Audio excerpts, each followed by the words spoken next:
Next is called the Pygmalion effect. This is also called the teacher expectancy effect. If I was to take two groups, let's use kids because you'll understand this example. If I have two groups of kids, say they're 20, and they are identical, they have the same aptitude, same abilities, same everything, and I divide them into two groups of 10. I go over to this group over here and I said, you all are winners. You're awesome. We're going to put you in an accelerated class. Your teacher is awesome. You're going to give a test in a couple weeks, and you are going to do so much better than those kids over there. You're winners. We expect you to win. Now, you two kids over here, you 10 kids, those kids are going to kick your butt in a couple weeks when you take a test. Your teacher, well, not too good, and good luck. By the way, those kids are going to kick your butt. What's going to happen in 2 weeks when they take the test? These kids are going to kick butt because that's where the level of performance was set. Back to the football coach, going back into that huddle. Guys, man, we're going to be lucky to survive today. Don't get injured. That team's going to beat us. What kind of pep talk is that? What kind of performance are we going to get out of a team if that's where we set our standard as leadership when we're giving those messages? This is called the Pygmalion effect. And it simply means this, if I was to draw it out.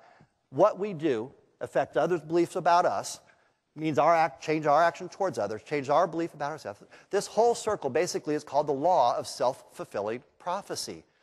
You have the ability in your message to set that level of expectation and performance of your people. So the question I ask is, what message are you sending to the people? If you have time in front of a group, you're doing a safety meeting, what is it you're telling them? I want you to only comply. I want minimum compliance.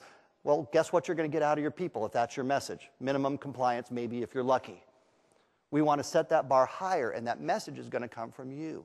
We need you to send that message. If you had 2 minutes in an elevator with somebody that you knew tomorrow was going to get in an accident, automobile accident, they were thinking about suicide, they were going to go fly and do something stupid, and you had a 2-minute period to talk to them, what would you say to them?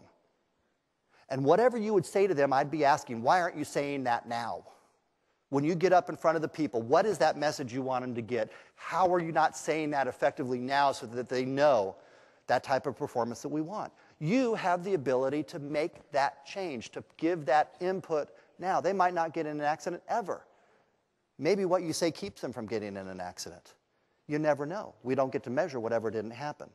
But that's your responsibility as a leader, to go out there and give that message to the folks so that they hear it from you, that law of self-fulfilling prophecy. Are we winners? Are we losers? We get the ability to set that tempo.